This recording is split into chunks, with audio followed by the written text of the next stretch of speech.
ಮೊದಲನೇದಾಗಿ ನಮ್ಮ ಹಿರಿಯ ಪತ್ರಕರ್ತರು ಬಾಲಕೃಷ್ಣಣ್ಣ ಅವರ ಅಭಿಪ್ರಾಯನ ಸ್ವೀಕರಿಸ್ತಾ, ನನ್ನ ಹೆಸರು ಪ್ರದೀಪ್ ಈಶ್ವರ್ ಅಂತ, ಚಿಕ್ಕಬಳ್ಳಾಪುರ ತಾಲೂಕು ಪೆರೇಸಂದ್ರದವನು, ಅನಾಥ ಹುಡುಗ, ತಂದೆ ತಾಯಿ ಆತ್ಮಹತ್ಯೆ ಮಾಡ್ಕೊಂಡು ತೀರೋದ್ರು. ನಾನು ಕನ್ನಡ ಮಾಧ್ಯಮದ ಶಾಲೆಯಲ್ಲಿ ಓದ್ದವನು, ನಂತರ ಇಲ್ಲೇ ಉಪನ್ಯಾಸಕನಾಗಿ ಸೇವೆ ಸಲ್ಲಿಸಿದವನು, ಒಂದು ಸರ್ಕಾರಿ ಶಾಲೆಯನ್ನು ದತ್ತಕ್ಕೆ ತಗೊಂಡಿದ್ದೀನಿ, 22 ಜನ ಅನಾಥ ಮಕ್ಕಳನ್ನ ಓದಿಸ್ತಿದ್ದೀನಿ, ಪರಿಶ್ರಮ ನೀಟ್ ಅಕಾಡೆಮಿ ಅಂತ ದಕ್ಷಿಣ ಭಾರತದ ನಂಬರ್ 1 ನೀಟ್ ಕೋಚಿಂಗ್ ಸೆಂಟರ್ನ ತೆರೆದು ಯಶಸ್ವಿ ಉದ್ಯಮಿ ಆಗಿದ್ದೀನಿ.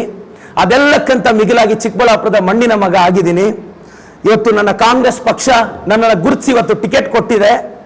ಮೊದಲನೇದಾಗಿ ನಮ್ಮ ಕಾಂಗ್ರೆಸ್ ಪಕ್ಷದ ಹೈಕಮಾಂಡ್ಗೆ, ನಮ್ಮ ಮಲ್ಲಿಕಾರ್ಜುನ್ ಖರ್ಗೆ ಸಾಹೇಬರಿಗೆ, ನಮ್ಮ ಸುರ್ಜೇವಾಲಾ ಸಾಹೇಬರಿಗೆ, ಅಭಿಷೇಕ್ ದತ್ ಸರ್ಗೆ, ಮತ್ತು ನಮ್ಮ ಸಿದ್ದರಾಮಯ್ಯ ಸಾಹೇಬರಿಗೆ, ನಮ್ಮ DKC ಸಾಹೇಬರಿಗೆ, ನಮ್ಮ ವೀರಪ್ಪ ಮೊಯ್ಲಿ ಸಾಹೇಬರಿಗೆ, ಕೃಷ್ಣ ಬೈರೇಗೌಡ ಸಾಹೇಬರಿಗೆ, ನಮ್ಮ MC ಅಣ್ಣ ಅವ್ರಿಗೆ, ಶಿವಶಂಕರ್ ರೆಡ್ಡಿ ಸಾಹೇಬರಿಗೆ, ಸುಬ್ಬಾರೆಡ್ಡಿ ಸಾಹೇಬರಿಗೆ, ನಮ್ಮ ಎಲ್ರಿಗೂ ವಿಶೇಷವಾಗಿ ನಮ್ಮ ಕಾಂಗ್ರೆಸ್ ಪಕ್ಷದಲ್ಲಿ ಗೆದ್ದು ಚಿಕ್ಕಬಳ್ಳಾಪುರದಲ್ಲಿ ಪ್ರಜಾಪ್ರಭುತ್ವವನ್ನು ಉಳಿಸಿದಂಥ ನಮ್ಮ ಮಾಜಿ ಶಾಸಕರು, ನಮ್ಮ ಶಿವಾನಂದ್ ಸರು, ನಮ್ಮ ಮುನಿಯಪ್ಪಣ್ಣವ್ರನ್ನ ಅಪ್ರಿಷಿಯೇಟ್ ಮಾಡ್ತೀನಿ.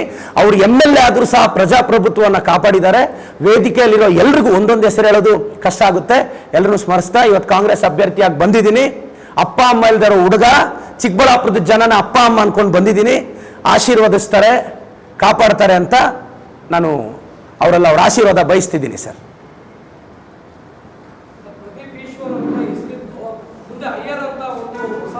ಹಾಂ ಸರ್, ಅದೇನು ಅಂದರೆ, ನಾನು ಸಿದ್ಧಗಂಗೆ ಮಠದಲ್ಲಿ ಓದ್ತಾ ಇದ್ದೆ.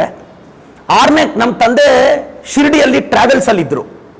ನಾನು 6ನೇ ಕ್ಲಾಸ್ ಸಿದ್ಧಗಂಗೆ ಮಠದ ಮುಗಿದ ತಕ್ಷಣ ನಮ್ಮ ತಂದೆ, ನಾನು ಮೊದಲನೇ ಸಲ ನಮ್ಮ ತಂದೆ ತಾಯಿನ ಕರೆಕ್ಟಾಗಿ ನೋಡಿದ್ದೆ 6ನೇ ಕ್ಲಾಸ್ ಎಂಡಲ್ಲಿ. ಅವರು ಬಿಸ್ನೆಸ್ ಮೇಲೆ ಬೇರೆ ಬೇರೆ ಕಡೆ ಇದ್ದರು. ನನ್ನನ್ನು ಸಿದ್ಧಗಂಗೆ ಮಠದಲ್ಲಿ ಹಾಕಿದ್ರು. ಆವಾಗ ನಾನು ಮಹಾರಾಷ್ಟ್ರದ ಶಿರ್ಡಿಯಲ್ಲಿ ನಮ್ಮಪ್ಪ ಟ್ರಾವೆಲ್ಸಲ್ಲಿದ್ದರು. ನನ್ನನ್ನು ಮೊದಲನೇ ಸಲ ಶಿರ್ಡಿಗೆ ಕರ್ಕೊಂಡೋದ್ರು. ಶಿರ್ಡಿ ಹತ್ರ ರಹತ ಅಂತ ಒಂದು ಊರು. ಸೆಂಟ್ ಜಾನ್ಸ್ ಇಂಗ್ಲೀಷ್ ಮೀಡಿಯಂ ಸ್ಕೂಲಲ್ಲಿ 1 ವರ್ಷ ನಾನು ಓದಿಸಿದ್ರು.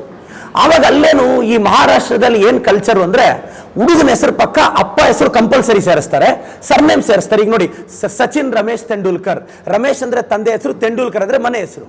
ಈ ಮಹಾರಾಷ್ಟ್ರದಲ್ಲಿ ನಾನು ಯಾವಾಗಲ್ಲಿ ಸ್ಕೂಲ್ಗೆ ಹೋಗಿ ಸೇರ್ತೀನಿ, ನನ್ನ ಹೆಸರು ಅಲ್ಲಿವರೆಗೂ PE ಪ್ರದೀಪ್ ಅಂತಿರುತ್ತೆ. P ಫಾರ್ ಪೆರೇಸ್ ಅಂದರೆ E ಫಾರ್ ಈಶ್ವರ್, ಪ್ರದೀಪ್ ಅಂತ.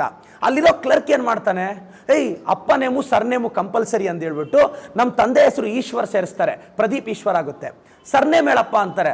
ಟು ಬಿ ಫ್ರ್ಯಾಂಕ್, ನನಗೆ ಇಂಗ್ಲೀಷ್ ಬರ್ತಿರ್ಲಿಲ್ಲ ಅವಾಗ. ನನಗಿವತ್ತು ಇಂಗ್ಲೀಷ್ ಬರೋಲ್ಲ, ನನಗೆ ಕನ್ನಡ ಬರುತ್ತೆ ಬದುಕಕ್ಕೆ. ನನಗೆ ಇಂಗ್ಲೀಷ್ ಬರೋಲ್ಲ, ನಾನು ಕನ್ನಡ ಮಾಧ್ಯಮದಲ್ಲಿ ಓದ್ದವನು. ಅವ್ರೇನು ಮಾಡ್ತಾರೆ, ಈ ಸೌತ್ ಇಂಡಿಯಾದವ್ರನ್ನೆಲ್ಲ ಮದ್ರಾಸಿಗಳು ಅಂತ ಕರೀತಿದ್ರು.